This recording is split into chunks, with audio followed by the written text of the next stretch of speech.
দোস্ত, আমি শিওর তুই প্রেমে পড়েছিস। দূর, কি বলিস? তাহলে নাম্বার দে, আমার সাথে প্রেম করবে ছেলেটা কিন্তু সেই।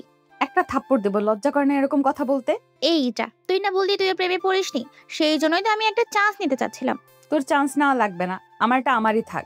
এটা স্বীকার করলেই তো হয় যে আমরা কি তোর কাছ থেকে ট্রিট চাইবো ভাবছিস? যদি ভেবে থাকিস তাহলে ঠিকই ভেবেছিস, আমরা ট্রিট দিবই। যা ফকিরনি, যদি প্রেম হয়ে যায় তাহলে খাওয়াবো। এখন বাসায় যাই, গুড বাই। এরপর তমা হাসি মুখে বাসার উদ্দেশ্যে রওনা দিল। ওদিকে অর্থমন্ত্রী রাজীব সাহেব তখন ড্রয়িং রুমে বসে পেপার পড়ছিলেন। পেপারটারে একটা ছবি বের হয়েছে, সেটা দেখে তার তো মাথায় হাত, কারণ সেখানে তার ব্যাপারে তদন্ত করার জন্য বলা হয়েছে। এরই মধ্যে সেখানে তার কর্মচারী রাজ আসলো চা নিয়ে।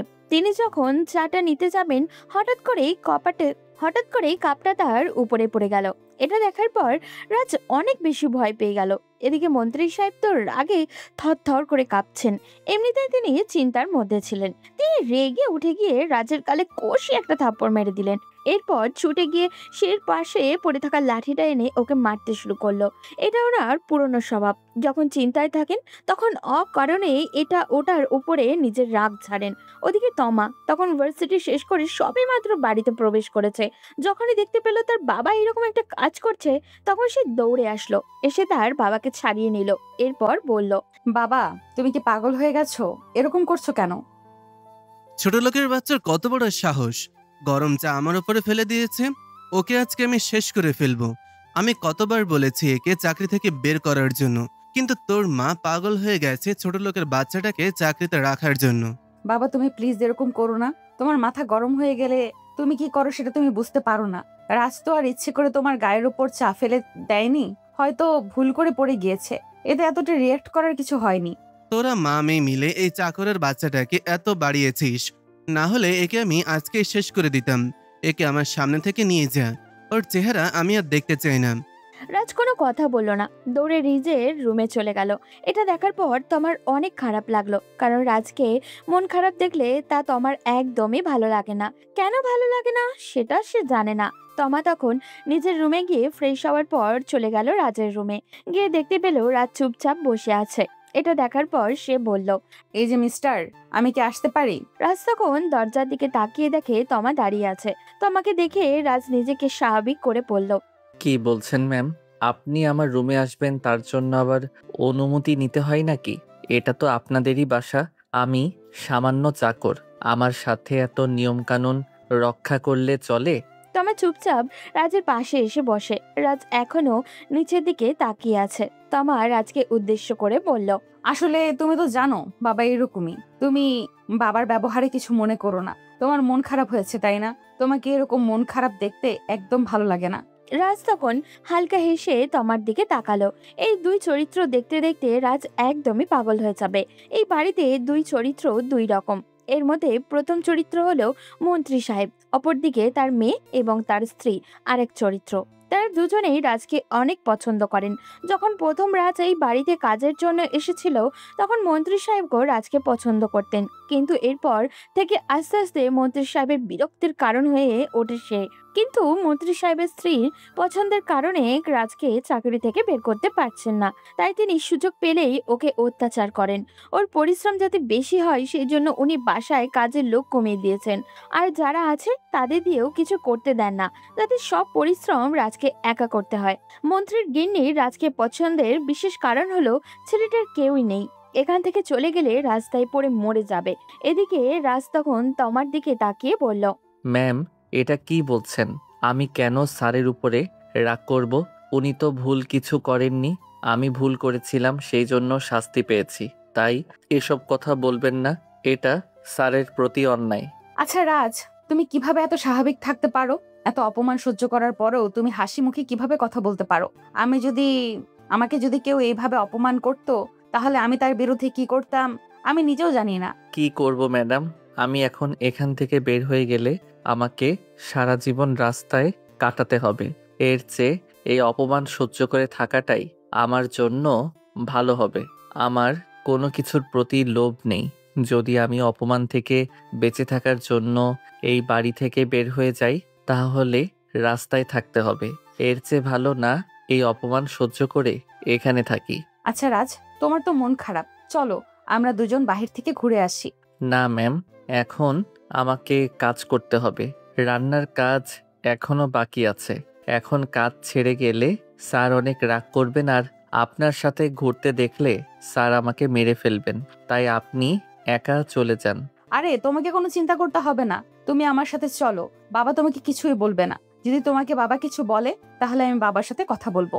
রাজ যেতে চাইছিল না, কিন্তু তমা তাকে জোর করে নিয়ে যায়। রাজ অনেক ভয় পাচ্ছিল, কারণ মন্ত্রী সাহেব এটা দেখতে পেলে বেশ রেগে যাবেন। তার মেয়ের সাথে ঘুরতে যাওয়া এটা কোনো স্বাভাবিক কথা নয়। ওদিকে মন্ত্রী সাহেব তখন তার অফিসে বসেছিলেন, তার পাশে বসে আছেন আর তার আরো 2জন কর্মকর্তা। তারা সবাই অনেক বেশি চিন্তায় আছেন, কারণ তাদের বিরুদ্ধেও সরকারি তদন্ত শুরু হয়েছে। যখন তিনি তার পাশে থাকা একজন কর্মকর্তাকে বললেন, রাফি, যে করেই হোক আমাদেরকে ওই রিপোর্টারকে খুঁজে বের করতে হবে, কারণ ও যেই হারে আমাদের পেছনে লেগেছে তা মেনে নেওয়া যায় না। প্রতিদিন আমাকে নিয়ে আজেবাজে রিপোর্ট করে, এরপর জনগণ মিলে আমার পেছনে লেগে গেলে তো না খেয়ে মরতে হবে। তাই যত দ্রুত সম্ভব রিপোর্টার ইমরানকে আমার চাই। স্যার, আপনি কোনো চিন্তা করবেন না। অলরেডি আমরা ওর পিছনে লোক লাগিয়ে রেখেছি। আজকে রাতের মধ্যে তাকে তুলে নিয়ে আসবো। সে আমাদের হাত থেকে বাঁচতে পারবে না। আমার মাথা কাজ করা বন্ধ করে দিয়েছে। ওর কত বড় সাহস আমার বিরুদ্ধে পত্রিকায় লেখালেখি করে। আরেকটা কথা, আমাদেরকে যে করেই হোক টাকাগুলো আগে বিদেশে পাঠাতে হবে। দেশে টাকা রাখলে আজ না হোক কাল একটা না একটা বিপদ আসবে। কিন্তু স্যার, আমরা যে বিদেশে এখন টাকা পাঠাবো, অলরেডি আপনার বিরুদ্ধে তদন্ত শুরু হয়ে গিয়েছে। তদন্তকারী যদি একবার জানতে পারে এসব ব্যাপারে, তাহলে কি হবে বুঝতে পারছেন? সেটাও চিন্তার বিষয়, কিন্তু এখন যদি আমাদেরকে তদন্ত করতে এসে ক্যাশ টাকাগুলো পায় তাহলে কি হবে? আর আমরা এই টাকাগুলো কোথায় লুকিয়ে রাখবো? এখানে তো 1-2 টাকা নয়, 50 কোটি টাকা। তাই আমার মনে হয় একটু রিস্ক নিয়ে এগুলো বাইরে পাচার করে দেওয়া উচিত। ওকে স্যার, তাহলে আপনি কোনো চিন্তা করবেন না।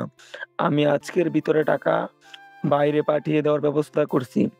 আর রফিক, তোমাকে যেরকম বলা হয়েছে তুমি সেরকম করো। ওই সাংবাদিক ইমরানকে ধরে নিয়ে আসো। এরপর তারা যে যার কাজে লেগে পড়ল। এদিকে মন্ত্রী সাহেব নিজের অফিসে বসে চিন্তা করছিলেন কি করবেন। ওদিকে তমা এবং রাজ ঘুরতে বের হয়েছে। বেশ কিছুক্ষণ বাইরে কাটানোর পর সন্ধ্যার দিকে যখন তারা বাসায় ফিরল, তখন গাড়ি থেকে নেমে দুজনেই হেসে হেসে গল্প করছিল। এমন সময় মন্ত্রী সাহেবের গাড়ি ভিতরে ঢুকলো। তাদের দুজনকে এভাবে দেখে মন্ত্রী সাহেব গাড়ি থেকে নেমে এসে রাজের কলার চেপে ধরে বললেন, এই ছিলেন, তুই আমার মেয়েকে নিয়ে কোথায় গিয়েছিলি? তোর এত সাহস কি করে হলো বল? তুই আমার মেয়েকে নিয়ে কোথায় গিয়েছিলি? রাজ কোনো কথা বলছে না, মাথা নিচের দিকে দিয়ে আছে। এটা দেখার পর তমা এগিয়ে এসে তার বাবার থেকে রাজকে ছাড়িয়ে দিল। এরপর তমা নিজেই তার বাবার দিকে তাকিয়ে বলল, বাবা, তুমি কি করছো? তোমার কি মাথা নষ্ট হয়ে গেছে? সে কোথাও যেতে চায়নি, আমি তাকে নিয়ে বাইরে গেছিলাম। আমার একটা নিরাপত্তার বিষয় আছে না? আমার বাইরে একটু কাজ ছিল, আস্তে আস্তে সন্ধ্যা হয়ে যাবে, তাই ভাবলাম ওকে নিয়ে যাই, যদি পথে কোনো বিপদ হয়। এই কথা শোনার পর মন্ত্রী সাহেব কিছুটা শান্ত হলো। রাজ ভয়ে এখনো নিচের দিকে তাকিয়ে আছে। মন্ত্রী সাহেব নিজের মেয়ের দিকে তাকিয়ে শান্ত গলায় বললেন, যদি বাইরে যাওয়ার হয় তাহলে কি সিকিউরিটির অভাব পড়েছে? বাড়ির বাইরে কত গার্ড দাঁড়িয়ে আছে, তাদের মধ্যে থেকে যে কোনো একজনকে নিয়ে যেতে পারতিম। কিন্তু এই ছেলেটাকে কেন নিয়ে গেলি? এই ছেলেটাকে আমার একদম বিশ্বাস নেই। যদি তোর সাথে কোনো অন্যায় করে ফেলে, এরপর আমার কি হবে? বাবা, তুমি কিন্তু এবার বেশি বেশি করছো। রাজ এরকম কাজ কখনো করবে না, আমি তাকে বিশ্বাস করি। আর তুমি যে তোমার গার্ডদের কথা বলছো, এদেরকে আমার ভয় করে। যাক, এইসব বিষয়ে তোমার চিন্তা করতে হবে না। তুমি বাইরে থেকে এসেছো, এখন ভেতরে যাও। রাজীব সাহেব কোনো কথা না বলে ভিতরে চলে গেলেন। একটু পর রাজ এবং তমা ভিতরে চলে আসলো। রাজ ভিতরে ঢুকেই রান্নাঘরে চলে গেল, গিয়ে রান্না শুরু করলো। এই বাড়িতে একটা রান্নার লোক পর্যন্ত রাখা হয়নি, শুধু তাকে কষ্ট দেওয়ার জন্য। কিন্তু সে এগুলো সহ্য করে যাচ্ছে, কারণ তাকে যে আরো লম্বা পথ পাড়ি দিতে হবে। বড় কিছু পেতে হলে যে ছোট ছোট কষ্টগুলো সহ্য করে নিতে হবে। এদিকে তমা রাজের দিকে তাকিয়ে আছে। তার কেমন জানি মায়া হয় ছেলেটার প্রতি। এত পরিশ্রম করার পরেও কিভাবে ছেলেটা হাসি মুখে থাকতে পারে, তমা এটাই ভেবে পায় না। তমা ছাদে দাঁড়িয়ে আকাশের দিকে তাকিয়ে আছে আর মনে মনে বলছে, রাজ, তুমি কি এমন জাদু করেছো আমাকে? বাবা আমাকে এত অপমান করার পরও তুমি কিভাবে এত হাসি খুশি থাকতে পারো? তুমি কি বোঝো না তোমার এই হাসি মুখ মানুষকে পাগল করে দেয়? আমি তোমার প্রেমে পড়েছি কিনা সেটা জানি না, তবে তোমার প্রতি যে আমার বিশেষ এক দুর্বলতা কাজ করে। যদি আমি তোমাকে ভালোবেসে ফেলি, তবু আমি কোনোদিন আমার বাবার সামনে তোমাকে এই কথা বলতে পারবো না। আমি তোমাকে কোনো সমস্যার মধ্যে ফেলতে চাই না, সেই জন্য আমার ভালোবাসার কথাটা তোমার কাছ থেকে লুকিয়ে রাখলাম। তমা ছাদে দাঁড়িয়ে এসব চিন্তা করছিল, তখনই হঠাৎ করে তার কাঁধে কেউ হাত রাখে। তমা কিছুটা থতমত খেয়ে পিছনে তাকিয়ে দেখে তার মা দাঁড়িয়ে আছেন। মাকে দেখে তমা মুচকি হাসলো। তখন তোমার মা তাকে জিজ্ঞাসা করলেন, কি ব্যাপার মামুনি? এই সন্ধ্যাবেলা আকাশের দিকে তাকিয়ে কি এত চিন্তা করা হচ্ছে? তমা চুপ করে কিছুক্ষণ তার আম্মুর দিকে তাকিয়ে থাকলো। সে তার আম্মুর কাছে সবকিছু শেয়ার করে। এই পৃথিবীতে তার বন্ধু বলতে একমাত্র তার মা। তমা তখন তার আম্মুর দিকে তাকিয়ে বলল, আম্মু, আমি রাজের কথা চিন্তা করছিলাম। ছেলেটাকে এভাবে অপমান করার পরও সে কিভাবে হাসি মুখে থাকতে পারে? আমাদের যদি কেউ এভাবে অপমান করতো তাহলে আমরা কি করতাম? তমার মা তখন তমার দিকে তাকিয়ে রহস্যময় একটা হাসি দিলেন। এই হাসির কারণ তমা বুঝতে পারল না। সে তার আম্মুকে আবারও জিজ্ঞাসা করলো, কি ব্যাপার আম্মু, তুমি এভাবে হাসতেছো কেন? না, এমনিতেই। আসলে ছেলেটা এইসব সহ্য করতে করতে অভ্যস্ত হয়ে গেছে, তো হয়তো সেজন্যই এখন এইসব তার গায়ে লাগে না। আমি ওকে অনেকবার প্রশ্ন করেছি এসব ব্যাপারে, কিন্তু সে কিছুই বলেনি। আসলে ও বাবাকে অনেক সম্মান করে, এই জন্যই বাবার ব্যাপারে কোনো খারাপ কথা বলে না। আমিও তাকে বাবার ব্যাপারে অনেকবার জিজ্ঞেস করেছি, কিন্তু সে কিছু বলেনি। উল্টো আমি কিছু বলতে গেলে আমাকে বাধা দেয়। এমন মানুষও দুনিয়ায় আছে, সেটা ওকে না দেখলে বুঝতাম না। হয়েছে, ওকে নিয়ে তোরা তো চিন্তা করতে হবে না। এখন নিচে আয়। এই সন্ধ্যাবেলায় ছাদে দাঁড়িয়ে থাকলে ঠান্ডা লেগে যেতে পারে। চারদিকে বাতাস বইছে। তমা তার মায়ের সাথে নেমে আসলো। এদিকে তমার মা চিন্তা করছেন অন্য ব্যাপারে। তার মেয়ে হয়তো রাজের প্রেমে পড়ে গেছে, কিন্তু এটা কি সম্ভব? একজন মালিকের মেয়ে কিভাবে তার বাড়ির কর্মচারীর প্রেমে পড়তে পারে? তবে ওনার কাছে যদি ক্ষমতা থাকতো তাহলে তিনি তার মেয়েকে রাজের হাতেই তুলে দিতেন, কারণ তিনি তার জীবনের এইরকম পরিশ্রমী ছেলে খুবই কম দেখেছেন। ওদিকে রাত 12টার দিকে হঠাৎ করে মন্ত্রী সাহেবের কাছে কল আসেন। ইমরান নামের সেই রিপোর্টারকে ধরে নিয়ে আসা হয়েছে। এটা শোনার পর মন্ত্রী সাহেব আর বসে থাকতে পারলেন না। তিনি তাড়াতাড়ি করে বেরিয়ে পড়লেন বাসা থেকে। এদিকে রাজ ওনাকে এত রাতে বাসা থেকে বের হতে দেখে পিছু নিল। সে মন্ত্রী সাহেবের গাড়ির পিছন পিছন বাইক নিয়ে যেতে দেখতে পায় তিনি একটা পুরনো গোডাউনে ঢুকছেন। রাজ লুকিয়ে লুকিয়ে সেখানে ঢুকলো। এরপর একটা জায়গা খুঁজে বের করলো, সেখানে যেখানে দাঁড়ালে তাকে কেউ দেখতে পাবে না। সেখানে দাঁড়িয়ে সে দেখতে লাগলো মন্ত্রী সাহেব কি করেন। ওদিকে মন্ত্রী সাহেব ভিতরে এইসব একটা লাঠি হাতে নিলেন। এরপর চেয়ারে বেঁধে রাখা একটা লোকের সামনে গিয়ে দাঁড়িয়ে বললেন, তোর কত বড় সাহস, তুই পত্রিকায় আমার নামে লেখালেখি করিস, আমার বিরুদ্ধে তদন্ত করার জন্য লোক পাঠিয়েছিস। আজকে তোকে হাতের কাছে পেয়েছি। তুই আমার নামে কত লিখতে পারিস সেটা দেখব। আজকের পর থেকে তোর কোনো লেখা আর প্রকাশ হবে না। কালকে সকালে তোর মৃত্যুর খবর প্রকাশ হবে তোর পত্রিকায়। লোকটা তখন হাসতে শুরু করলো। তাকে এভাবে হাসতে দেখে মন্ত্রী সাহেব কিছুটা ভড়কে গেলেন। এদিকে রাজ ফোন বের করে সব ভিডিও করতে লাগলো। অপরদিকে চেয়ারে বেঁধে রাখা লোকটা তখন রাজীব সাহেবের দিকে তাকিয়ে বলল, মন্ত্রী সাহেব, আপনি হয়তো আমাকে মেরে ফেলবেন, এতে আমার কোনো দুঃখ নেই, কারণ আমি সত্যের পথে থেকে মরতে পারছি। কিন্তু একটা কথা মনে রাখবেন, আপনাকেও শেষ হয়ে যেতে হবে। বেশি দিন আপনিও বাঁচতে পারবেন না। এমন কেউ আসবে যে আপনাকে শেষ করে দিবে। এই পৃথিবীতে এমন কোনো মানুষ নেই যে অন্যায় করে পার পেয়ে গেছে, হোক সেটা মৃত্যুর পর অথবা মৃত্যুর আগে। অন্যায়কারীকে তার অন্যায়ের শাস্তি পেতেই হবে। কি বললি? তোর এত বড় সাহস, তুই কার সামনে কথা বলছিস? জানিস তোর মরার একটু ভয় নেই? তোদের মতো চামচারা যতদিন আছে ততদিন সত্যের পথে থাকা মানুষ কখনো ভয় পাবে না, কারণ তোদের মতো চামচারা টাকার জন্য কুকুরের মতো পেছনে লেগে থাকিস। যখনই টাকা শেষ হয়ে যায় তখনই পালিয়ে যাস। তাই মন্ত্রী সাহেব, আপনাকে মৃত্যুর আগে একবার সতর্ক করে দিচ্ছি, এদের থেকে দূরে থাকবেন। যদি এরা আপনার থেকে একটু বেশি টাকা পায় তাহলে আপনার সাথে বেইমানি করবে, এটা মনে রাখবেন। তোর মরণের সময় হয়ে গেছে, সেই জন্য এত বড় বড় কথা বলছিস। তুই আমার প্রশ্নের জবাব দে।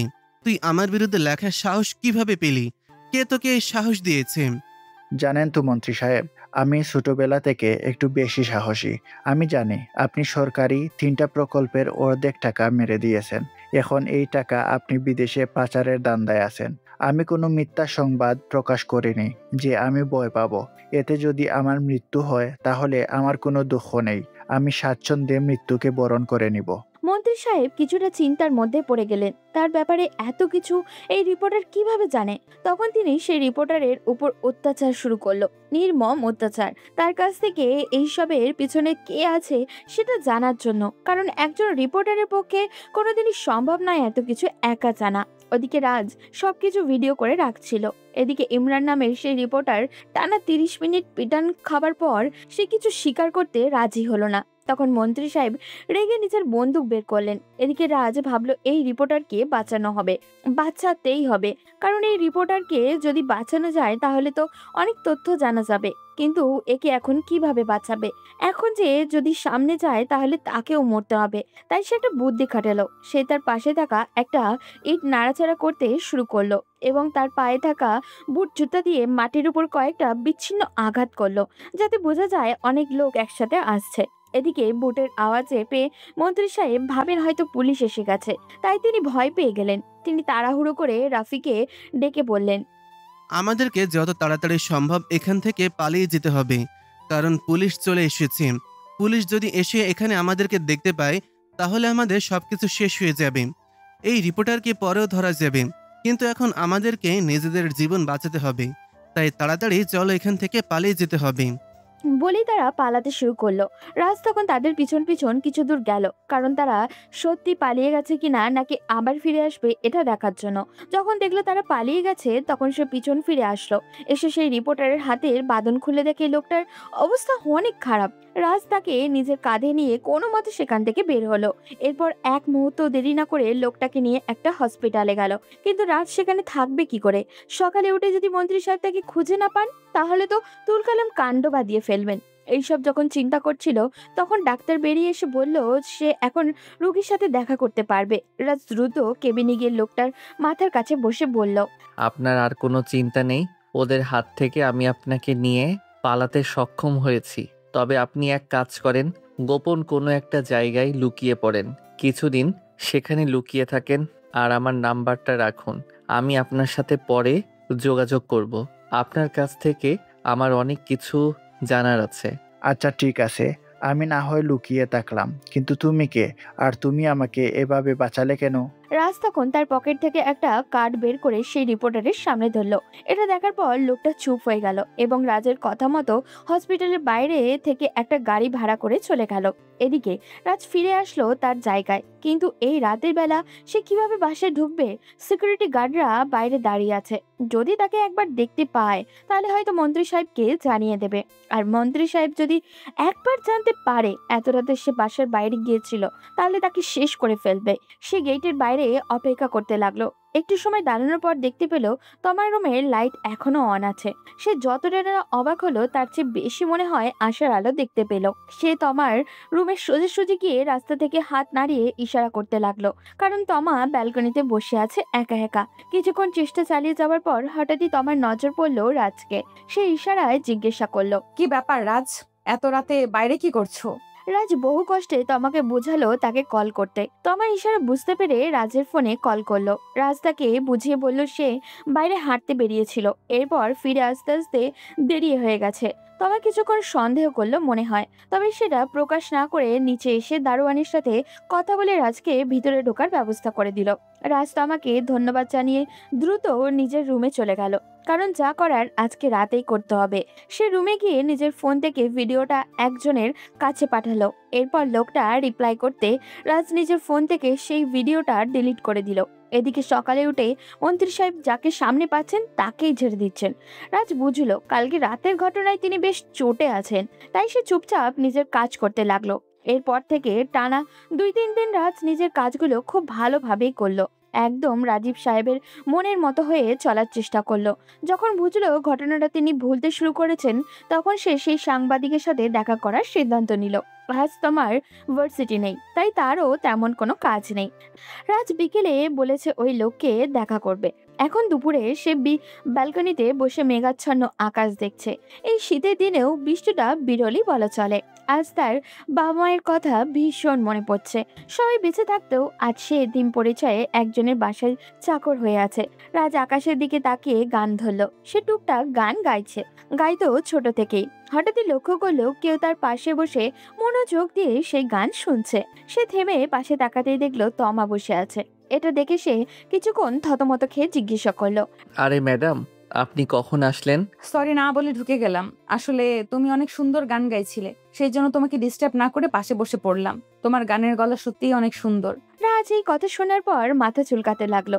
আসলেই কি সে সুন্দর গান করেছে, নাকি এই মেয়ে এমনিতেই প্রশংসা করছে? রাজকে এভাবে ভাবতে দেখে তমা হালকা হেসে জিজ্ঞাসা করলো, আচ্ছা, তোমাকে যদি কোনোদিন কোনো বড়লোক ঘরের মেয়ে বিয়ের প্রস্তাব দেয় তাহলে তুমি কি করবে? হঠাৎ করে এই প্রশ্ন কেন? না, এমনি জানতে ইচ্ছে হলো। অবশ্যই বিয়ে করব, তবে শর্ত হলো তার যদি মন ভালো হয়। কেননা আমার কাছে তার মনটাই গুরুত্ব পাবে। টাকা পয়সা এসব আমার কাছে কোনো ব্যাপারই না। যদি টাকা পয়সার অহংকার ছেড়ে সে শূন্য হাতে আমাকে চায়, তাহলে এমন ভালোবাসা কেন আমি হাতছাড়া করব? কিন্তু সে যদি ক্ষণিকের মোহে পড়ে আমার সাথে সম্পর্ক করতে চায়, তাহলে সেটাকে আমি ঘৃণা করি। বুঝলাম। সত্যি তোমার ধারণাগুলো অনেক সুন্দর, এই জন্য আমি বারবার তোমার প্রতি মুগ্ধ হয়ে যাই। আচ্ছা, আরেকটা প্রশ্ন, যদি কোনোদিন আমি বলি যে আমি তোমাকে বিয়ে করতে চাই, তাহলে রাজি হবে?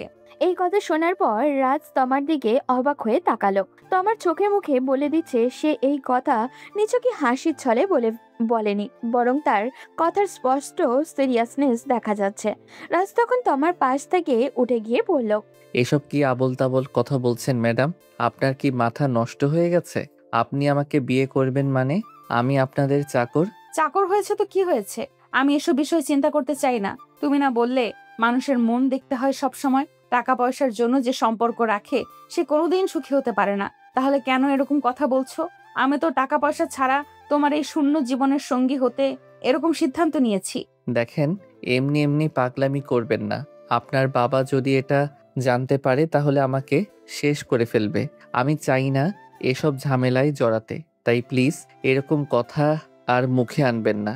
বলি রাজ সেই রুম থেকে বেরিয়ে আসলো। তমা তার কাছে কোনো পাত্তাই পেল না, তবে মনে কিছুটা স্বস্তি পেল এটা ভেবে যে রাজ তাকে ভালোবাসাতে না পারার কারণ হিসেবে বিভিন্ন জিনিস প্রকাশ করলেও সে একবারও বলেনি সে যে তমাকে পছন্দ করে না।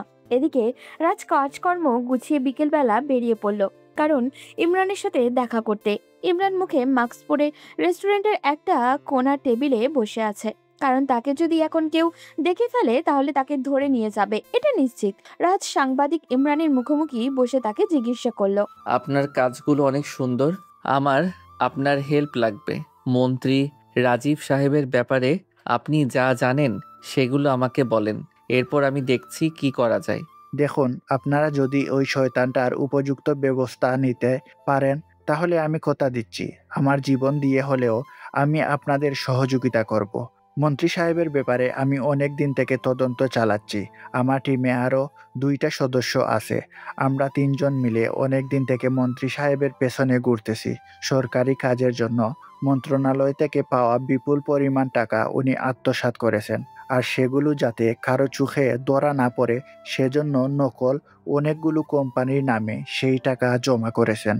যখন আমরা এই বিষয় নিয়ে সরাসরি রিপোর্ট করা শুরু করলাম তখন ওনার বিরুদ্ধে তদন্ত শুরু হয়।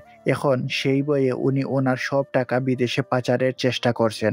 আমরা সেটা নিয়েও রিপোর্ট করি, সেজন্য উনি আমাকে মেরে ফেলার চেষ্টা করেছেন। তবে আমার কাছে একটা গুরুত্বপূর্ণ ইনফরমেশন আছে।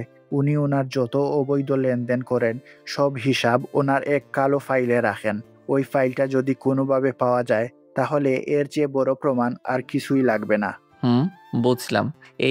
ওই ফাইলের দিকটা আমি দেখছি, কিন্তু আপনাকে আমাদের কাজে সহযোগিতা করতে হবে। আমি রাজীব সাহেবের আশেপাশে সব সময় থাকি, তাই ওনার কাজে নজরদারি করা আমার পক্ষে সম্ভব না।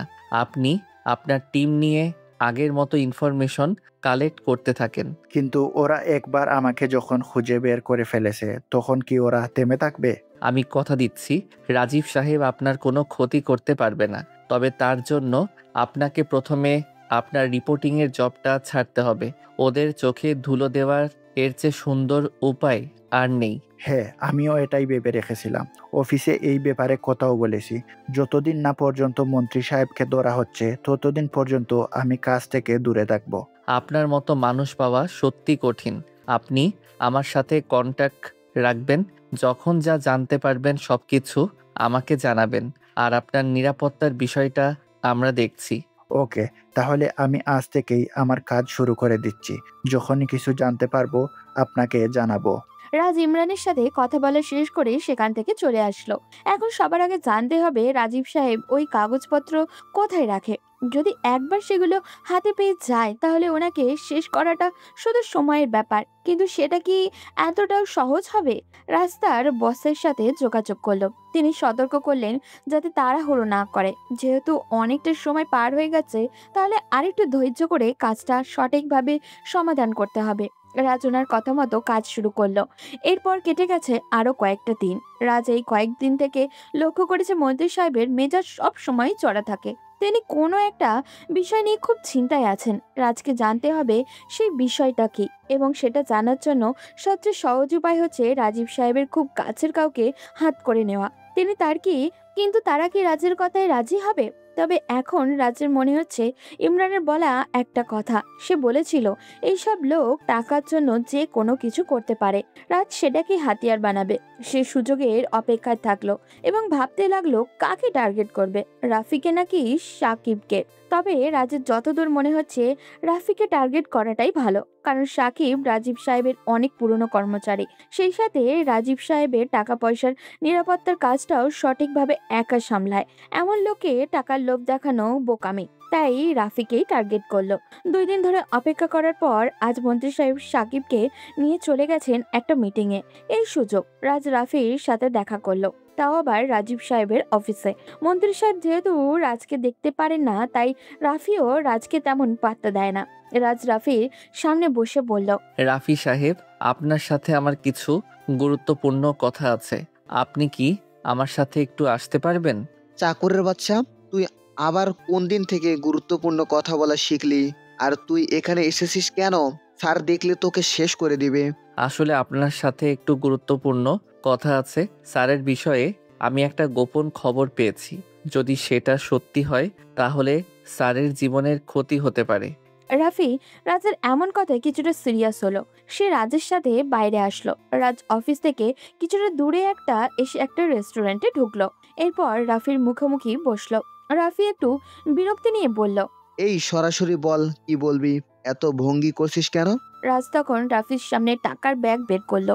এটা দেখার পর রাফি রাজের দিকে তাকিয়ে আছে অবাক হয়ে। রাজ হালকা হেসে রাফিকে বলল, এই টাকাগুলো দেখতে পাচ্ছেন? এগুলো যদি আপনাকে দিয়ে দেই তাহলে কেমন হবে? এই সবগুলো টাকা আপনি চাইলে আমার কাছ থেকে নিয়ে নিতে পারেন।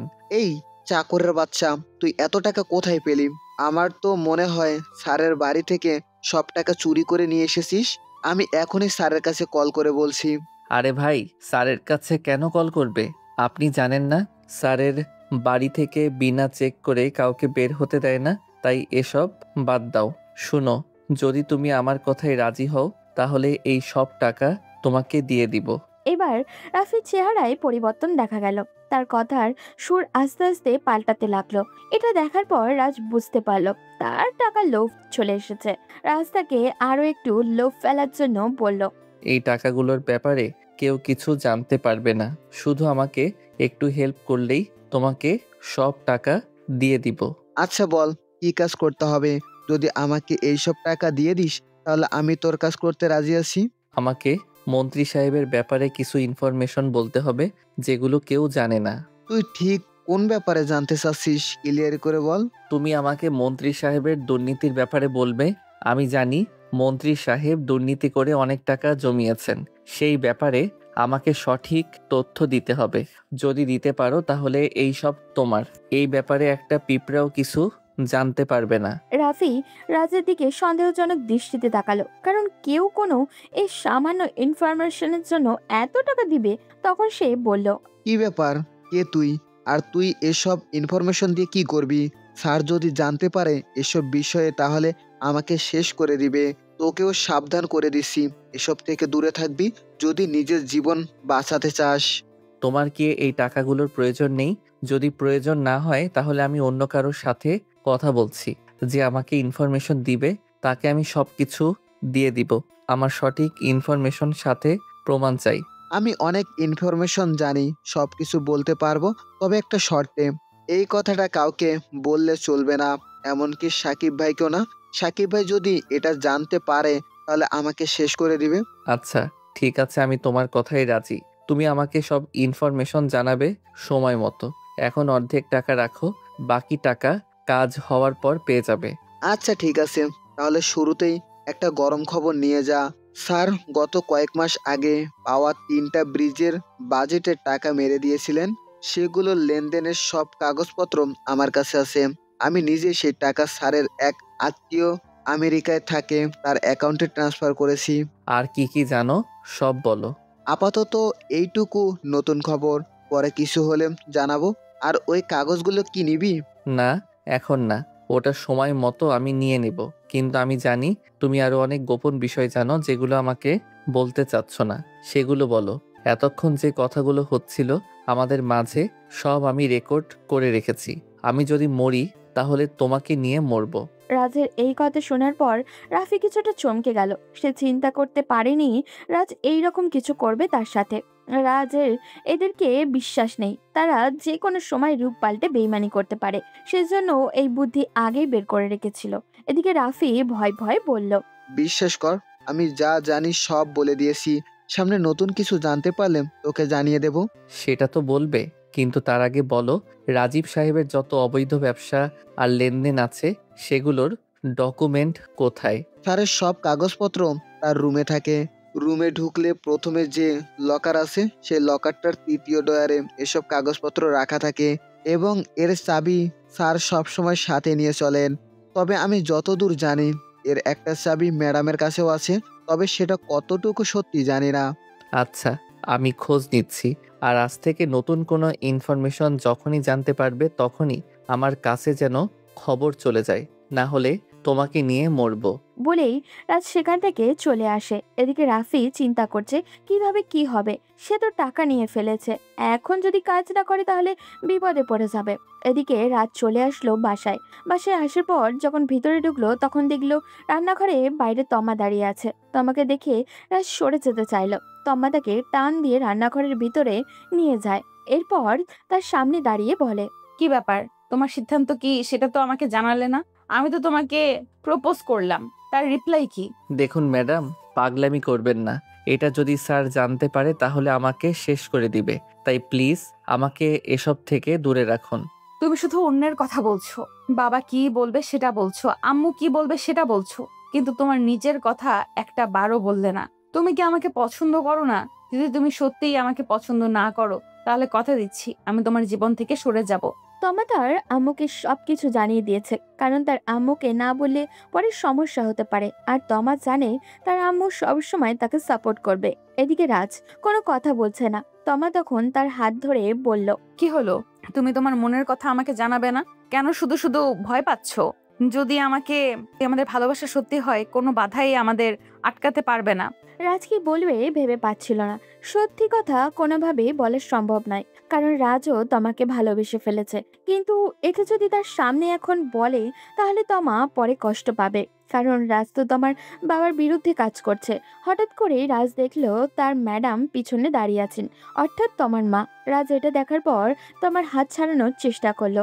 তখন তোমার মা রাজের দিকে তাকিয়ে বললেন, আমার মেয়েটাকে আর দাঁড় করিয়ে রেখো না বাবা, তুমি তোমার মনের কথা ওকে জানিয়ে দাও। আমি তোমাদের পাশে আছি। তুই যদি আমার মেয়েকে ভালোবেসে থাকো তাহলে সত্যি কথা বলে দাও। আমি আমার মেয়েকে কষ্ট দেখতে চাই না। ম্যাডাম, আপনিও শেষে এই কথা বলছেন? স্যার যদি একবার জানতে পারে এই কথা তাহলে আমাকে শেষ করে ফেলবে। এমনিতেই স্যার আমাকে পছন্দ করে না, এর মধ্যে যদি জানতে পারে আমি ওনাকে ভালোবাসি তাহলে আমাকে খুন করে ফেলবে। আর এর চেয়ে বড় বিষয় হলো আমি আপনাদের থেকে একটা সত্যি লুকিয়েছি। এই সত্যি জানার পর আপনারাও আমাকে দূরে ঠেলে দিবেন। আমরা কোনোদিন তোমাকে ভুল বুঝবো না, তাই তুমি আমাদেরকে নিঃসন্দেহে সত্যি কথাটা বলতে পারো। আর কেউ থাকুক আর না থাকুক আমি তোমার পাশে সব সময় থাকবো। তোমার কথায় রাজ একটু সাহস পেলেও তোমার মায়ের কথায় চিন্তা করলো। তিনি রাজের দিকে তাকিয়ে আছেন। রাজ তখন ওনার দিকে তাকিয়ে বলল, ম্যাডাম, আপনি আমাকে ভুল বুঝবেন না প্লিজ। আমি আপনাদেরকে অনেক মিথ্যা বলেছি, কিন্তু বিশ্বাস করেন আমি পরিস্থিতির শিকার, তাই দয়া করে ভুল বুঝবেন না। আমাকে সত্যটা বলতে দিন। আমি আপনাদেরকে সব বলতে চাই। আপনাদের সহায়তা আমার বড্ড প্রয়োজন। এই কথা শুনে তমার মা কিছুটা ঘাবড়ে গেলেন। তিনি কিছুক্ষণ রাজের দিকে হা হয়ে তাকিয়ে থাকলেন।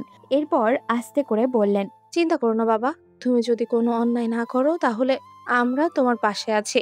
তবে এখানে এসব কথা না বলাই ভালো। তুমি আমার রুমে চলো। এই কথা শোনার পর রাজের কিছুটা সাহস বাড়ল। সে তমার মায়ের সাথে ওনার রুমে গেল। তমার মা দরজা বন্ধ করে বিছানায় গিয়ে বসলেন। রাজ তার পাশে থাকা চেয়ারে বসে বলল, ম্যাডাম, আপনারা আমাকে যেভাবে দেখছেন আমি সেরকম নই। আপনারা আমাকে চিনেন অশিক্ষিত একটা চাকর হিসেবে, যার জন্ম হয়েছে রাস্তায়। কিন্তু আসল সত্য এটা না। আমার বাবা মা দুজনেই বেঁচে আছেন। আমার বাবা একজন সফল ব্যবসায়ী এবং আমি তার একমাত্র ছেলে। তাই আপনাদেরকে এই মিথ্যা কথা বলার কারণে আমি আপনাদের কাছে ক্ষমা চাচ্ছি। কি বলছো? তোমার বাবা মা দুজনেই বেঁচে আছে? হ্যাঁ, তোমার বাবা যদি বড়লোক হয়ে থাকে তাহলে তুমি এখানে কেন পড়ে আছো? রাজ তখন তমার দিকে তাকালো। সেও অবাক হয়ে রাজের দিকে তাকিয়ে আছে। রাজের ভয় হচ্ছে সত্যিটা বলতে, কিন্তু আজ তো তাকে কিছু লুকালে চলবে না। এমন সুযোগ আর হয়তো আসবে না। তাই সে বলতে শুরু করলো, তমা ম্যামকে আমি পছন্দ করি, এটা মিথ্যা নয়। আমিও ওনাকে অনেক ভালোবাসি, কিন্তু সেটা ওনাকে বলতে পারছি না, কারণ আমি আপনাদের কাছ থেকে আপনাদের প্রিয়জনকে কেড়ে নেব। সেটা আপনারা হয়তো সহ্য করতে পারবেন না। আসলে আমি এখানে আসার পেছনে সবচেয়ে বড় কারণ হলো আমার দায়িত্ব। আমি একজন নতুন সিআইডি অফিসার।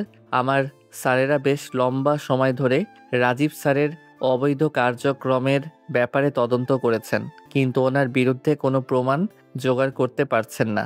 তাই ওনারা আমাকে এখানে পাঠিয়েছেন যাতে আমি আপনাদের বিশ্বাস অর্জন করতে পারি এবং ওনার বিরুদ্ধে প্রমাণ জোগাড় করতে পারি। তার মানে তুমি এতদিন ধরে আমাদের সাথে নাটক করছিলে? জি ম্যাম, আমি নাটক করছিলাম, কিন্তু বিশ্বাস করেন আমার কাছে মনে হয়েছে এটা আমার দায়িত্ব। আর রাজীব স্যার একজন মন্ত্রী হয়ে যে পরিমাণ দুর্নীতি করেছেন তার শাস্তি হওয়াটা দরকার। আপনারা বিশ্বাস না করলে আমি ওনার বিরুদ্ধে প্রমাণ দিতে প্রস্তুত আছি। এই কথা শোনার পর তোমার মাথা ঘুরতে লাগলো। সে বিশ্বাসই করতে পারছিল না তার বাবা এই কাজ করতে পারেন। সে রাজের দিকে রাগি চোখে তাকালো। এমন একটা নাটকবাজকে সে বিশ্বাস করেছিল। নিজের প্রতি তার রাগ হতে লাগলো, কিন্তু তাকে অবাক করে দিয়ে তার মা একটা দীর্ঘ নিঃশ্বাস ফেলে বললেন, আমি জানি আমার স্বামী কত বড় অপরাধী। আমি তাকে অনেকবার বুঝিয়েছিলাম, কিন্তু সে আমার কথা শুনেনি। উল্টো আমাকে অপমান করেছে, আমাকে হুমকি দিয়েছে। এই কথা জানাজানি হয়ে গেলে সে সবার প্রথমে আমাকেই খুন করবে। তাই ভয়ে আমি কারো কাছে সত্যটা বলতে পারিনি। তমা, আমি জানি তুই তোর বাবাকে অনেক ভালোবাসিস, কিন্তু সত্য এটাই, তোর বাবা একজন দুর্নীতিবাজ। শুধু সরকারি টাকা নয়, অসহায় মানুষদেরও কোটি কোটি টাকা ওরা আত্মসাৎ করেছে। এই বাড়ি, গাড়ি, অফিস সবকিছু অসহায় মানুষের কাছ থেকে চাঁদাবাজি আর জোর জবরদস্তি করে আনা টাকায় বানানো। তমা এখনো এইসব বিশ্বাস করতে পারছে না। সে রীতিমতো কান্না শুরু করে দিয়েছে, কিন্তু তার মা তো আর মিথ্যে বলবে না। তমা তার মাকে দিকে তাকিয়ে অসহায়ভাবে জিজ্ঞাসা করলো, আম্মু, তুমি আমাকে এই কথাটা আগে বললে না কেন? আমি যদি এসব জানতাম তাহলে আমি বাবাকে বোঝাতাম। আমার বিশ্বাস বাবা আমার কথা ফেলতে পারতো না। তুমি সব কিছু জানার পরও কেন চুপ করে থাকলে? আমি ইচ্ছে করে মুখ বন্ধ রাখিনি মা, আমাকে মুখ বন্ধ রাখতে বাধ্য করা হয়েছিল। আমি অনেকবার তোর বাবাকে হুমকি দিয়েছিলাম যে আমি সব কথা পুলিশের কাছে বলে দিব, কিন্তু সে আমাকে মেরে ফেলার হুমকি দিয়েছে। শুধু আমাকে মেরে ফেলার কথা বললে তো হতো, সে তোকেও মেরে ফেলতে চেয়েছিল। তাই আমি ভয় কাউকে কিছু বলতে পারিনি। এই কথা শোনার পর তমা হাও মাও করে কান্না শুরু করলো। তার বাবা এতটা নিচে নেমে যেতে পারে এটা সে কল্পনাও করতে পারছিল না। তার মা তাকে শান্ত করতে লাগলেন। রাজু চুপচাপ নিচের দিকে তাকিয়ে আছে। তমা নিজেকে একটু স্বাভাবিক করার পর রাজের দিকে তাকিয়ে বলল, রাজ, আমি বলছি, যদি আমার বাবা সত্যি এইসবের সাথে জড়িত থাকেন তাহলে আমি তোমাকে এই কাজে সহযোগিতা করব। এরকম একটা বেঈমান মানুষের সন্তান বলে আমি নিজেকে পরিচয় দিতে চাই না। হ্যাঁ বাবা, তুমি কোনো চিন্তা করো না। তোমার যে কোনো সহযোগিতা লাগলে আমাকে বলতে পারো, আমরা তোমাকে সহযোগিতা করব। তোমার কাছে আমার একটাই রিকোয়েস্ট, তুমি আমার মেয়েটাকে ভুল বুঝো না। তার বাবার অপরাধের শাস্তি তুমি তাকে দিও না। রাজ বিশ্বাস করতে পারছিল না তমা তার এত সহজে সবকিছু মেনে নিবে। তাদের ভেতরের কষ্টগুলো রাজ অনুভব করতে পারছিল, কিন্তু তার কিছুই করার নেই, কারণ দায়িত্বের কাছে সে নিজেও বন্দী। রাজীব সাহেব যে অন্যায় করেছেন তার শাস্তি তাকে পেতেই হবে। রাজ তাদের দিকে তাকিয়ে বলল, আমি বুঝতে পারছি আপনাদের কষ্ট, কিন্তু বিশ্বাস করেন আমি যদি জানতাম এভাবে আপনাদের মায়ায় আটকে যাব তাহলে আমি কখনোই এখানে আসতাম না। দরকার হয় এই চাকরি ছেড়ে দিতাম, কিন্তু আমার কিছুই করার নেই। আমি সামান্য একজন অফিসার, উপর থেকে যে নির্দেশ আসে সেটা আমাকে পালন করতেই হবে।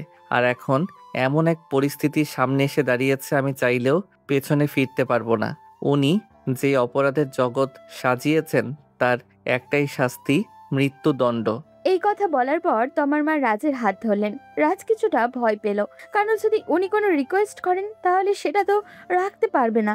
তিনি রাজের হাত শক্ত করে ধরে কঠিন গলায় বললেন, তুমি চিন্তা করো না বাবা, আমি সবসময় সত্যের পথেই থাকতে চেয়েছি এবং আমার মেয়েকেও সেই শিক্ষা দিয়েছি।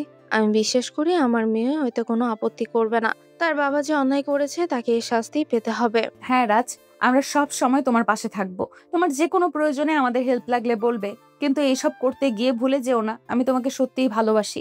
রাজ তখন নিজে থেকেই তোমার হাত ধরে বলল, এইভাবে যদি আমার পাশে সব সময় থাকেন তাহলে আমি আপনার জন্য জান দিতেও প্রস্তুত আছি ম্যাডাম। আমিও আপনাকে অনেক ভালোবাসি। আমি ভাবতাম হয়তো সত্যিটা জানার পর আপনি আমাকে ভুল বুঝবেন, সেই জন্য আপনার কাছ থেকে নিজের অনুভূতি গোপন করে রাখতাম। তমা তখন রাজকে জড়িয়ে ধরলো। রাজ কিছুটা লজ্জা পেল, কারণ তোমার মাও সেখানে দাঁড়িয়ে আছেন। তিনি রাজের বিষয়টা বুঝতে পেরে সেখান থেকে বেরিয়ে গেলেন। তমা রাজের দিকে তাকিয়ে বলল, চিন্তা করবে না, আমি তোমার পাশে থাকবো। শুধু একটাই রিকোয়েস্ট, আমার থেকে আর কোনো সত্য গোপন করো না। আমি ভেতর থেকে একদম ভেঙে পড়েছি, আর কোনো নতুন সত্যের সামনে দাঁড়ালে সেটা সহ্য করতে পারবো না। যখন আমাকে বিশ্বাস করেছেন তাহলে ভরসা রাখেন, আমি আপনার বিশ্বাসের অমর্যাদা করব না। এদিকে মন্ত্রী সাহেবের চিন্তায় ঘুম আসছে না। তিনি কি করবেন ভেবে পাচ্ছেন না।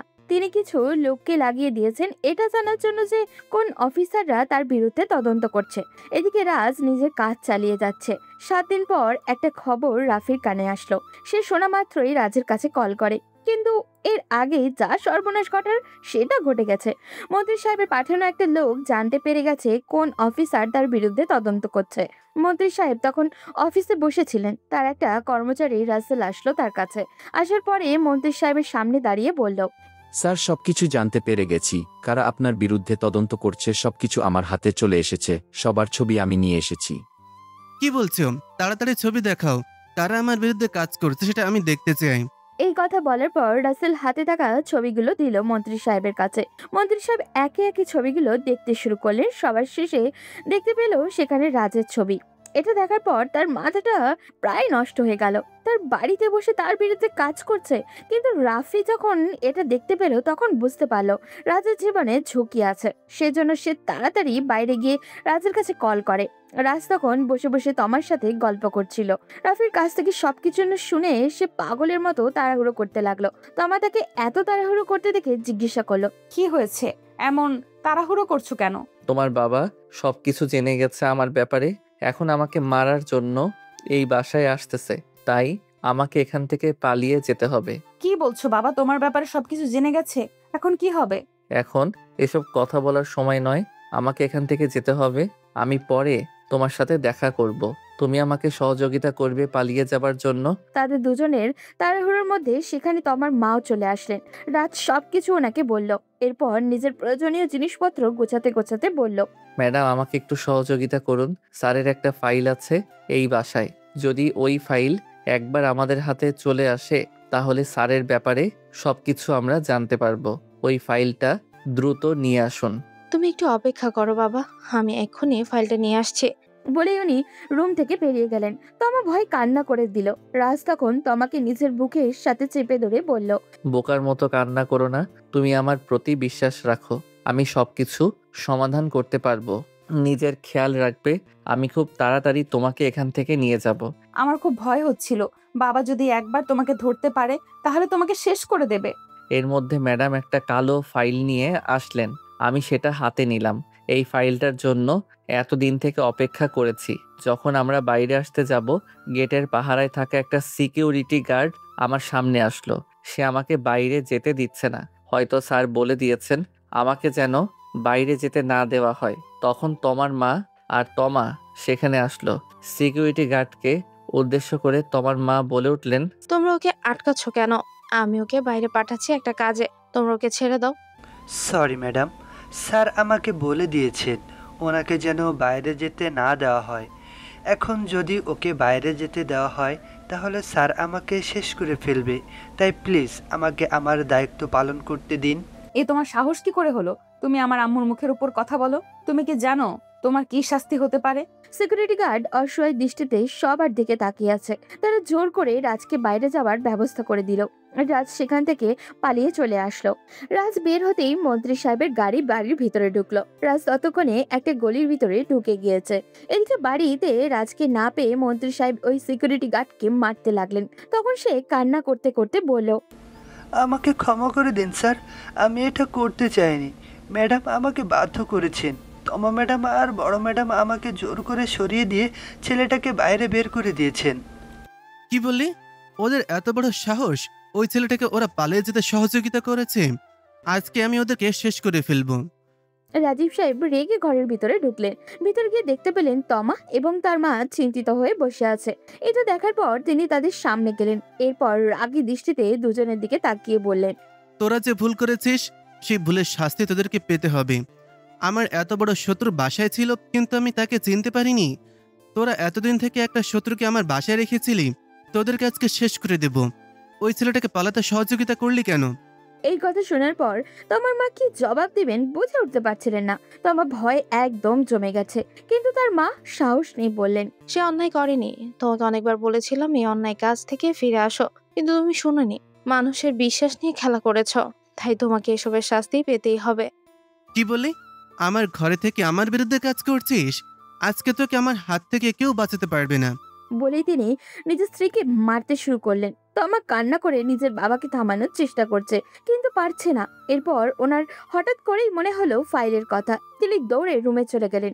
গিয়ে দেখতে পেলেন সেই ফাইলটা নেই। তার মাথা আরো খারাপ হয়ে গেল। নিচে গিয়ে তমা আর তার মায়ের সামনে দাঁড়িয়ে চিৎকার করে বললেন, আমার ফাইলটা কোথায়? আমার ফাইলটা পাচ্ছি না কেন? তুই ওটা কি করেছিস সত্যি করে বল। আমি ওই ফাইলের ব্যাপারে কিছুই জানি না। তুমি কি কোনোদিন তোমার কাজের ব্যাপারে আমাকে কিছু বলেছ? আমি কিভাবে ফাইলের কথা জানবো? রাজীব তখন রেগে তমা আর তার মাকে মারতে লাগলেন। কিছুক্ষণ পর পশুর মতো তাদের আঘাত করার পর ক্লান্ত হয়ে বসে পড়লেন। এরপর রেগে চিৎকার করে বললেন, আমি এখন বেরিয়ে যাচ্ছি, কিন্তু ফিরে এসে যদি আমার ফাইল না খুঁজে পাই তাহলে তোদেরকে শেষ করে ফেলবো। আমি জানি তোরা ওই ছেলেটাকে সহযোগিতা করেছিস, না হলে এই ছেলে কোনোদিন এটা করতে পারতো না। বলে তিনি রাগ করে বাড়ি থেকে বেরিয়ে আসলেন। এদিকে তমা তখন তার মাকে জড়িয়ে ধরে কান্না করছিল। ওদিকে রাজ তখন অফিসে এসে তার বসের সামনে বসে বলল, স্যার, আমাদের যত তাড়াতাড়ি সম্ভব অ্যাকশনে যেতে হবে, কারণ ওই বাড়িতে দুইটা মানুষ অনেক বিপদের মধ্যে আছে। মন্ত্রী সাহেব যখনই বাসায় ফিরে এই ফাইল পাবেন না, তখনই তার পরিবারের উপর অত্যাচার করবেন।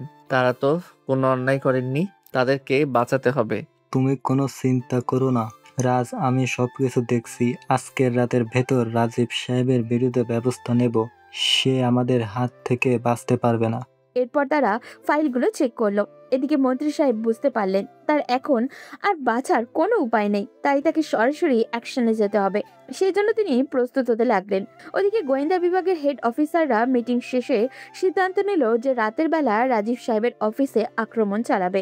এদিকে মন্ত্রী সাহেব সাকিবকে ডেকে বললেন, আমার এখানে যারাই আসবে তাদেরকে শেষ করে ফেলতে হবে। তোমরা প্রস্তুত থাকো, আমি সব ব্যবস্থা করে ফেলেছি। যদি আজ কোনো মতে বাঁচতে পারি তাহলে কালকে আমি দেশের বাইরে চলে যাব। স্যার, আপনি কোনো চিন্তা করবেন না। আমাদের সব লোককে খবর দিয়ে দিয়েছি, সবাই প্রস্তুত আছে। তখন তারা অপেক্ষা করতে শুরু করলো। ওদিকে রাতের বেলা গোয়েন্দা বিভাগের কয়েকজন সদস্য, পুলিশ এবং বাংলাদেশ সেনাবাহিনীর অনেক সদস্য মিলে একসাথে আক্রমণ করলো রাজীব সাহেবের উপরে। রাজীব সাহেব আগে থেকে প্রস্তুতি ছিলেন। সেখানে আক্রমণ করতেই দুপক্ষের মধ্যে ব্যাপক গোলাগুলি শুরু হলো। রাজীব সাহেব তখন ভিতরে বসেছিলেন। তিনি বুঝতে পারলেন এখন তাকে কিছু একটা করতে হবে। সেজন্য তিনি তার লুকিয়ে রাখা বোমাটা বের করলেন। এরপর বাইরে চলে আসলেন। বাইরে আসার পর সবার সামনে দাঁড়িয়ে পড়লেন। আমার বিরুদ্ধে যদি কোনো কিছু করার চেষ্টা করো তাহলে এই বোম এইখানেই ফাটিয়ে দিব। আমি যদি মরি তাহলে সবাইকে নিয়ে মরব, কেউ আমার হাত থেকে বাঁচতে পারবে না। রাজীব সাহেব, তুমি অনেক বেশি করে ফেলেছ, তাই তোমাকে যেটা বলছি সেটা শোনো। সবকিছু বন্ধ করে পুলিশের কাছে আত্মসমর্পণ করো। আমি আত্মসমর্পণ করব? আমি আজ পর্যন্ত কারোর সামনে মাথা নামিয়ে কথা বলিনি। আর তোমরা তো সাধারণ কয়েকজন পুলিশ অফিসার, তাই তোমাদেরকে বলছি যদি আমাকে ছেড়ে দাও তাহলে তোমরা সবাই বাঁচতে পারবে, না হলে তোমাদের সকল সদস্যকে এখানে মরতে হবে সাথে থাকা আশপাশের মানুষদেরকেও মরতে হবে। রাত চুপচাপ দাঁড়িয়ে ভাবছিল কি করবে। আগ বাড়িয়ে কিচ্ছু করার ক্ষমতাও তারও নেই। তবু সবার কথা চিন্তা করে সে এগিয়ে গেল। এরপর রাজীব সাহেবকে উদ্দেশ্য করে বলল, আপনাকে আমি শেষবারের মতো বলছি, আত্মসমর্পণ করে নিন। এতে করে আপনার জীবন বাঁচবে। যদি আমাদের কথা না শোনেন তাহলে কিন্তু ভয়ঙ্কর বিপদ আপনার জন্য অপেক্ষা করছে। তুই কি ভেবেছিস তুই আমার সাথে বাসার মধ্যে ছিলি? আমি তোকে চিনতে পারিনি বলে এখন তোকে ছেড়ে দেব? আমার হাত থেকে তুই বাঁচতে পারবি না। আমাকে মারা এত সহজ নয় মিস্টার রাজীব চৌধুরী, তাই যেটা বলছি সেটা করো, তোমার জন্যই ভালো হবে। কিন্তু যদি আত্মসমর্পণ না করো, অনেক বড় বিপদ তোমার জন্য অপেক্ষা করছে। মন্ত্রী সাহেব কোনো কথা বললেন না, সামনের দিকে এগিয়ে যেতে শুরু করলেন বোমটা নিয়ে। রাজ কি করবে বুঝে উঠতে না পেরে রাফির ফোনে একটা মেসেজ করলো। মেসেজ পড়ে রাফি এক মুহূর্ত দেরি করলো না, আস্তে আস্তে মন্ত্রী সাহেবের কাছে চলে গেল। মন্ত্রী সাহেব চালাকি বুঝলেন না, তিনি ভাবলেন রাফি তো তারই লোক। কিন্তু হঠাৎ করেই রাফি মন্ত্রী সাহেবের হাত থেকে বোমাটা কেড়ে নিল। সঙ্গে সঙ্গে সেখানে থাকা অফিসাররা আক্রমণ চালালো। চোখের পলকে দুজন অফিসার মন্ত্রী সাহেবের দুই হাত চেপে ধরলেন। তিনি রাফির দিকে তাকিয়ে চিৎকার করে বললেন, বিশ্বাসঘাতক! তুই আমার সাথে বেইমানি করলি। এতদিন আমার সাথে আছিস, কিন্তু আজ তুই আমার সাথে বিশ্বাসঘাতকতা করলি। তোকে শাস্তি পেতে হবে। আমি খুব তাড়াতাড়ি জেল থেকে বেরিয়ে আসব। রাফি মাথা নিচু করে এক কোণায় দাঁড়িয়ে আছে। রাজ সব শুনেও চুপ করে থাকলো। কিন্তু এই কথা শোনার পর অফিসার অনেক রেগে গেলেন। তিনি মন্ত্রী সাহেবকে নিজের সামনে এনে গালে একটা কষিয়ে থাপ্পড় মেরে বললেন, স্যার, এত বড় সাহস! তুই আবার হুমকি দিচ্ছিস? তুই কি ভেবেছিস তোর পাওয়ার খাটিয়ে জেল থেকে বের হয়ে আসবি? স্বপ্ন দেখা বন্ধ করে দে, কারণ তোর জন্য ফাঁসির দড়ি অপেক্ষা করছে। তখন তারা সবাই মন্ত্রী সাহেবকে ধরে নিয়ে চলে গেলেন। এই খবরটা পুরো দেশের মধ্যে ছড়িয়ে গেল। চারিদিকে মানুষ ছি ছি করছে, ওনার এইরকম কাণ্ড। এদিকে রাজ তখন চলে গেল তাদের বাসায়। সেখানে যাওয়ার পর দেখতে পেল তমা আর তার মা সোফায় পাথরের মতো বসে আছেন। রাজ তাদের সামনে দাঁড়াতেই তারা দুজন ঝাঁপিয়ে পড়লো রাজের বুকে। রাজ তাদেরকে সান্ত্বনা দিচ্ছে, কিন্তু তমার কান্না বন্ধ হচ্ছে না। রাজ তমাকে সোফায় বসিয়ে দিয়ে বলল, এই কান্না করছো কেন? আমি তো তোমাকে নিয়ে যাওয়ার জন্য এখানে এসেছি। ম্যাডাম, আপনিও চলেন, আমার বাবা মায়ের সাথে পরিচিত হবেন। আমার বাবা মা আপনাদেরকে দেখার জন্য অপেক্ষা করছে। এসব পরেও করা যাবে, আগে বলো ওই বেমানটাকে কি করেছো? ওই অমনটার খবর আগে আমি জানতে চাই। আপনি কোনো চিন্তা করবেন না ম্যাডাম, ওনার শাস্তি হবে। পুলিশ ওনাকে ধরে নিয়ে গেছে। আপনারা আমার সাথে চলুন। তার মুখে যতই বলুক তারা রাজীব সাহেবের শাস্তি চায়, কিন্তু তাদের ভিতরটাও যেন ফেটে যাচ্ছে। সেটা রাজ ভালোই বুঝতে পারছে। রাজ তাদেরকে নিয়ে নিজের বাসায় গেল। সেখানে যাওয়ার পর সবাই তাদের সাথে পরিচিত হলো। রাজের বাবা বলে উঠলেন, আপা, আমি কিন্তু আর দেরি করতে চাচ্ছি না। আপনার মেয়েকে আমাদের খুব পছন্দ হয়েছে, তাই যত দূরত্ব সম্ভব বিয়েটা দিয়ে দিতে চাই। আপনার কি কোনো আপত্তি আছে? ভাই সাহেব, আপনি এসব কি বলছেন? রাজের মতো একটা ছেলের সাথে আমার মেয়ের বিয়ে হবে? তাতে আমার আপত্তি থাকবে কেন? আপনি বিয়ের ব্যবস্থা করুন, আমি নিজে দাঁড়িয়ে থেকে আমার মেয়েকে আপনার ছেলের হাতে তুলে দিয়ে যেতে চাই। শুধু একটাই অনুরোধ, আমার মেয়েটাকে কোনোদিন কষ্ট দিবেন না। আপনি কোনো চিন্তা করেন না আপা। আপনার মেয়ে আপনাদের বাড়িতে যেরকম ছিল আমাদের বাড়িতে তার থেকে আরো বেশি, এর থেকে ভালো থাকবে আমাদের বাসায়। আমার মেয়ে নেই, তাকে আমার মেয়ের মতনই লাগবো। রাজ তখন তো আমার মায়ের দিকে তাকালো। তিনি বিয়ের পর কোথায় যাবেন? তার বাসায় তো এখন কেউই থাকে না। রাজ তখন তো আমার মায়ের কাছে গেল, গিয়ে তাকে জড়িয়ে ধরে বলল, ম্যাম, আপনি আমার মায়ের মতো। আপনি এখানেই থাকবেন এখন থেকে। আপনার কাছে এটাই আমার একমাত্র অনুরোধ। আশা করি ছেলের এই অনুরোধ আপনি ফেলবেন না। হ্যাঁ আপা, আপনি এখানেই থাকেন। আমরা দুজনে গল্প করব, একসাথে থাকবো। বাসায় একা থাকতে থাকতে আমিও বিরক্ত। আপনি থাকলে আমারও একটু সুবিধা হয়। তো আমার মা তখন রাজের দিকে তাকিয়ে আছেন। তিনি কি বলবেন বুঝে উঠতে পারছেন না। তিনি নিঃশব্দে কান্না করে দিলেন। এটা দেখে রাজ জিজ্ঞাসা করলো, কি ব্যাপার ম্যাম, আপনি আবার কান্না করছেন কেন? এখনো আমাকে ম্যাডাম বলে ডাকবে? বাবা, তুমি যদি আমাকে মায়ের মতোই দেখো তাহলে আমাকে মা বলেই ডাকতে পারো। আমাকে আর ম্যাডাম বলে ডাকবে না, এটা আমার খারাপ লাগে। রাজ তখন তমার দিকে জড়িয়ে ধরলো। সত্যি মানুষটা অনেক ভালো। পরদিন থেকে তাদের বিয়ের ব্যবস্থা করা হলো। তারা দুজনে অনেক বেশি খুশি হলো, কারণ তারা দুজন দুজনকে ভালোবাসে। 5 দিন পর তাদের বিয়ে বেশ ধুমধাম করেই হলো। রাজ যখন বাসুর ঘরে ঢুকলো তখন তমা এগিয়ে এসে তাকে সালাম করলো। রাজ তমাকে উঠিয়ে জড়িয়ে ধরলো। তমা রাজের গলা জড়িয়ে ধরে বলল, জীবনের সব পরিস্থিতিতে আমি তোমার পাশে থাকতে চাই, তোমার বুকে মাথা দিয়ে সারা জীবন পার করতে চাই। তুমি কোনোদিন আমাকে ছেড়ে চলে যাবে না তো? কথা দিলাম, জীবনের শেষ দিন পর্যন্ত আমি তোমার পাশে থাকব। তোমার হাসি মুখ দেখে আমার প্রতিটা দিন শুরু হোক, এটাই প্রত্যাশা। আমি তখন রাজের বুকে মাথা দিলাম। এইভাবে আমাদের ভালোবাসা চলতে থাকুক জীবনের শেষ দিন পর্যন্ত। আজ এই পর্যন্তই, দেখা হবে পরবর্তী কোনো গল্পতে। সেই পর্যন্ত সবাই ভালো থাকবেন, সুস্থ থাকবেন।